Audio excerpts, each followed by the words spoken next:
یہ کیسے ہو سکتا ہے؟ اس دفعہ اس کا لہجہ بدلا ہوا تھا، بیزاری اور جھنجھلاہٹ کم ہو گئی تھی۔ سردار اپنا فیصلہ نہیں بدلے گا، وہ کبھی اپنا فیصلہ نہیں بدلتا۔ یہ تیرے سوچنے کی گل نہیں۔ رحیم داد نے ہاتھ بڑھا کر اس کے کندھے پر رکھ دیا۔ اس نے احتجاج نہ کیا، چپ بیٹھی رہی۔ سردار میرا یار ہے، میرے کہنے پر وہ اپنا فیصلہ بدل سکتا ہے، تو کل ہی دیکھ لینا۔ صحیح، تو سچ کہہ رہا ہے؟ اس کا مرجھایا ہوا چہرہ دبی دبی مسرت سے دمکنے لگا۔ تو سکھی ہوئے، صحت ہوئی، رب راضی ہوئی۔ اس کے لہجے سے خوشامد صاف عیاں تھی۔ خمیسوں کو معافی مل گئی تو میں اپنے گھر چلی جاؤں گی نا؟ بالکل چلی جائے گی۔ رحیم داد کھسک کر اور قریب ہو گیا۔ عین اس وقت سنسان رات میں کسی بچے کے بلک بلک کر رونے کی آواز ابھری۔ خمیسوں کی بیوی تڑپ کر اٹھی اور دروازے کی جانب بڑھی۔ رحیم داد نے جھٹ اس کا ہاتھ تھام لیا، آگے نہ بڑھنے دیا۔ تو کدھر چلی؟ صحیح، میرا نکا رو رہا ہے، وہ بے قرار ہو کر بولی۔ میں نے اسے دودھ پلانا ہے، وہ بھوکا ہے۔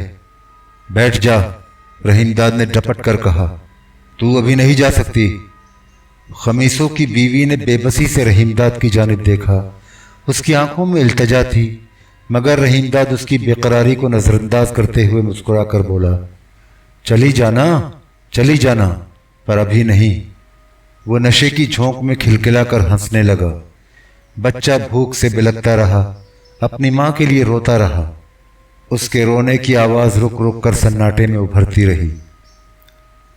رحیم داد ناشتہ کرنے پہنچا تو شہزور مزاری موجود نہ تھا۔ ملازم نے خلاف توقع مزاری کے پہنچے بغیر ہی ناشتہ لگا دیا۔ رحیم داد نے ملازم سے پوچھا، نوشیر، آج سردار کدھر ہے؟ وہ ناشتہ نہیں کرے گا؟ اس کے لہجے میں استجاب تھا۔ صحیح، وہ تو سویرے سویرے چلا گیا، نوشیر نے جواب دیا۔ کہاں گیا ہے؟ رحیم داد نے دریافت کیا۔ یہ تو مجھے پتہ نہیں، نوشیر نے بتایا۔ اتنا ضرور معلوم ہے، سویرے سویرے بہت تڑکے تھانے دار آیا تھا، سردار اسی کے ساتھ چلا گیا۔ تھانے دار کے ساتھ گیا ہے؟ رحیم داد نے گھبرا کر کہا۔ ہاں صحیح، نوشیر نے آہستہ آہستہ گردن ہلائی۔ رحیم داد نے مزید استفسار نہ کیا۔ نوشیر چلا گیا۔ رحیم داد پریشان ہو گیا۔ اس کے ذہن میں ایک بار پھر خدشات ابھرنے لگے۔ سوچا کہیں ایسا تو نہیں کہ تھانے دار لنگر خان کی موت کے سلسلے میں پوچھ گچھ کے لیے شہزور کو اپنے ساتھ لے گیا۔ اسے پہلے ہی دھڑکا تھا۔ شہزور مزاری کے اس طرح تھانے دار کے ہمراہ جانے پر اور سوا ہو گیا۔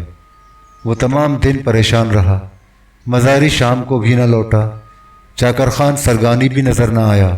نوشیر کو سرگانی کے بارے میں بھی کوئی علم نہ تھا۔ 2 روز گزر گئے، سردار مزاری واپس نہ آیا۔ رحیم داد دوپہر کا کھانا کھا کر اپنے کمرے میں بستر پر لیٹا تھا۔ باہر لو کے جھکڑ چل رہے تھے، کھڑکی بھی بند تھی، کمرے میں ہلکا ہلکا اندھیرا تھا۔ یکایک دروازہ کھلا، جلاوت اندر داخل ہوا۔ وہ چادر سے اپنا چہرہ چھپائے ہوئے تھا۔ اس نے فوراً دروازہ بند کیا، چہرے سے لپٹی ہوئی چادر ہٹائی اور رحیم داد کی جانب دیکھا۔ رحیم داد گھبرا کر اٹھ بیٹھا، حیرت سے آنکھیں پھاڑ کر جلاوت کو دیکھنے لگا۔ وہ تیزی سے لپکا اور رحیم داد کے پیر پکڑ کر گڑ گڑانے لگا۔ سائیں، تو سدا جیوی، سکھی صحت ہوئی۔ رحیم داد کی گھبراہٹ جاتی رہی۔ اس نے اپنے پیروں کو جلاوت کی گرفت سے چھڑایا، ڈپٹ کر بولا، سیدھا کھڑا ہو کر گل بات کر۔ یہ بتا، تو ادھر کیسے آیا؟ جلاوت نے کچھ نہ کہا۔ رحیم داد کے پیروں پر سے ہاتھ اٹھائے اور سر جھکا کر چپ چاپ کھڑا ہو گیا۔ رحیم داد نے اسے تھیکی نظروں سے دیکھا۔ تو نے میری بات کا جواب نہیں دیا۔ اس کا لہجہ تحکمانہ تھا۔